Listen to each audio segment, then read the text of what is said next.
बिस्मिल्लाहिर्रहमानिर्रहीम। अस्सलामु अलैकुम अज़ीज़ तलबा, उम्मीद करती हूँ आप सब खैरियत से होंगे। अल्हम्दुलिल्लाह मैं भी अल्लाह के फजल करम से खैरियत से हूँ। प्यारे बच्चों, मैं आपको उर्दू की जमात में खुशामदीद कहती हूँ। आज हम सरगर्मी नंबर 5 कर रहे हैं, जिसमें आप एक अबारत की पढ़ाई करेंगे और फिर इस अबारत की इमला याद करेंगे। प्यारे बच्चों, ये अबारत एक मुकाम से मुंसलिका है, यानी कि ये अबारत एक मुकाम के मुतालिक लिखी गई है। तो अब आप ज़रा सोचिए कि आपको इन तस्वीर की मदद से किस मुकाम के बारे में पता चल रहा है। ज़रा गौर करें। आप देख सकते हैं कि ये तस्वीर, यानी इस तस्वीर में आपको कुछ खैमे नज़र आ रहे हैं और कुछ घर वक्फे वक्फे पर दिखाई दे रहे हैं और इर्द गिर्द हरियाली है। इसी तरह प्यारे बच्चों, आप दूसरी तस्वीर देख सकते हैं। ये एक ऐसे मंजर की तस्वीर है जिसमें पहाड़ दिखाई दे रहे हैं, वादियाँ दिखाई दे रही हैं और जंगलात दिखाई दे रहे हैं। इसी तरह आप एक और तस्वीर देख सकते हैं, इसमें भी आप पहाड़ और वादियाँ देख सकते हैं। प्यारे बच्चों, एक और तस्वीर है जिसमें आप चश्मे को देख सकते हैं, यानी जिसमें पानी बह रहा है। इसी तरह ये एक मुकाम है। ये कौन सा मुकाम है, ज़रा सोचिए। जी हाँ, ये ज़ियारत हाउस है, यानी ज़ियारत रेजिडेंसी, जिसमें कायद आज़म मोहम्मद अली जना की रहाइश थी। यानी ये कायद आज़म मोहम्मद अली जना का घर है। इसके अलावा आप नीचे एक और तस्वीर देख सकते हैं। ये फ्रूट्स की तस्वीर है, यानी फलों की तस्वीर है। और इसी तरह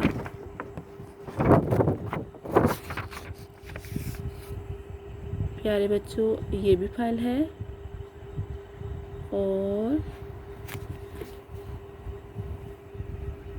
ये भी फल है, यानी ये आखिरी जो दो तस्वीर हैं और ये तीनों फलों की तस्वीरें हैं। अब ये कौन कौन से फल हैं?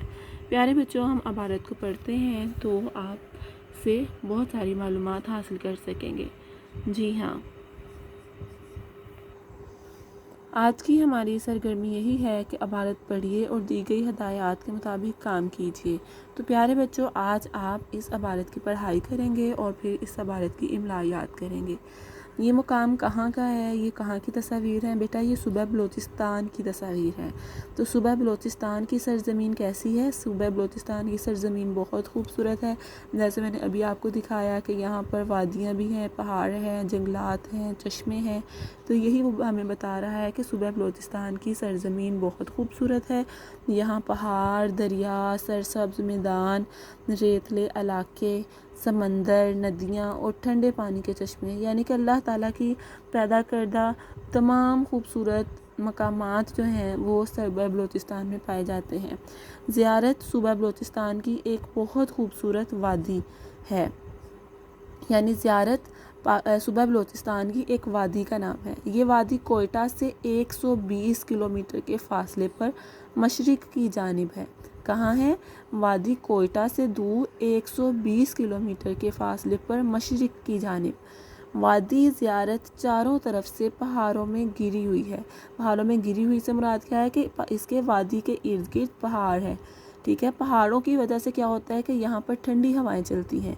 यहाँ हर वक्त ठंडी ठंडी हवा चलती रहती है। क्या है? वादी ज़ियारत चारों तरफ से पहाड़ों में घिरी हुई है।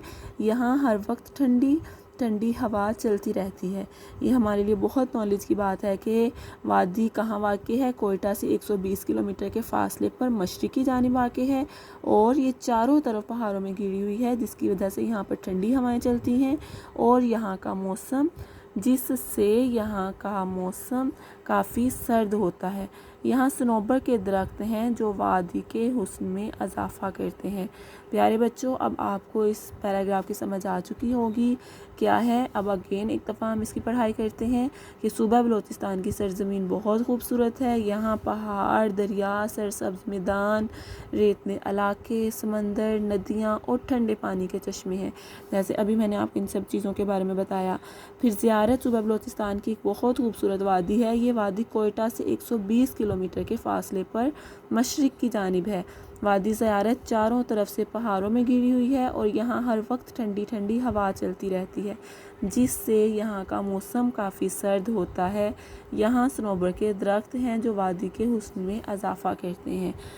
اچھا بیٹا، اسی طرح آپ آگے پڑھ سکتے ہیں کس کے بارے میں، زیارت ریزیڈنسی کے بارے میں۔ جیسے میں نے آپ کو بتایا تھا کہ یہ قائد اعظم محمد علی جناح کی رہائش گاہ ہے، یعنی زیارت میں زیارت ریزیڈنسی بھی ہے۔ یہ وہ جگہ ہے جہاں بانی پاکستان قائد اعظم محمد علی جناح نے اپنی زندگی کے آخری دن بیماری کی حالت میں گزارے، یعنی کہ جب قائد اعظم محمد علی جناح بیمار ہو گئے تھے تو وہ اسی گھر میں رہائش پذیر تھے۔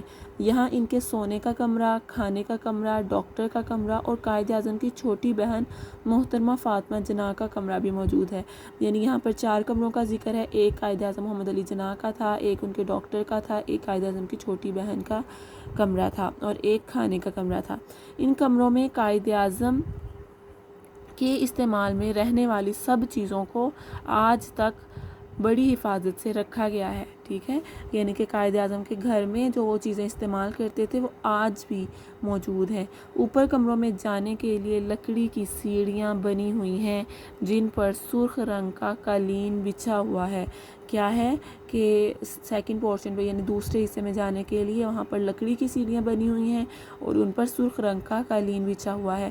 اس عمارت میں ایک دیوار پر قائد اعظم کی مسکراتی ہوئی بڑی سی تصویر بھی موجود ہے، یعنی یہ تصویر ہمیں بتاتی ہے کہ یہ قائد اعظم محمد علی جناح کا گھر ہے اور یہاں پر قائد اعظم محمد علی جناح رہائش پذیر تھے اور انہوں نے اپنی زندگی کا ایک مخصوص حصہ یہاں پر گزارا ہے۔ زیارت کو پھلوں کی وادی کہا جاتا ہے۔ یہ میں نے ابھی آپ کو پھلوں کے بارے میں بتایا تھا، یہ 3 پھل ہیں۔ کون کون سے ہیں بیٹا؟ کیونکہ یہ کون کون سے پھل ہیں؟ یہ سیب ہیں، خوبانی ہیں، انگور ہیں، ٹھیک ہے، یہ ان کی تصاویر ہیں۔ تو زیارت کو پھلوں کی وادی کہا جاتا ہے کیونکہ یہاں سیب، خوبانی، انگور، انار، آڑو اور چیری کے درختوں کی کثرت ہے، یعنی بلوچستان میں یہ سارے پھل پائے جاتے ہیں۔ کون کون سے پھل پائے جاتے ہیں؟ سیب، خوبانی، انگور، انار، آڑو اور چیری کے درختوں کی کثرت ہے۔ یہاں کے پھل ذائقے کے لحاظ سے دنیا بھر میں مشہور ہے۔ امید کرتی ہوں پیارے بچوں آپ کو سمجھ آ چکی ہوگی کہ آپ نے اس ورک شیٹ کی پڑھائی کرنی ہے اور اس ورک شیٹ میں جو آپ کو مشکل الفاظ لگتے ہیں ان کی آپ نے املا یاد کرنی ہے تاکہ پھر ہم اس عبارت کی تفہیم کر سکیں، بیٹا اس عبارت کے مشکل سوالات کے جوابات تحریر کر سکیں۔ تو آج کا آپ کا کام یہی ہے کہ آپ نے اس عبارت کی اچھے طریقے سے پڑھائی کرنی ہے تاکہ آپ اس عبارت کو اچھے طریقے سے سمجھ سکیں اور پھر آپ کو سوالات کرنے میں آسانی ہو۔ امید کرتی ہوں آپ یہ کام خوش خط کریں گے اور دل لگا کر کریں گے۔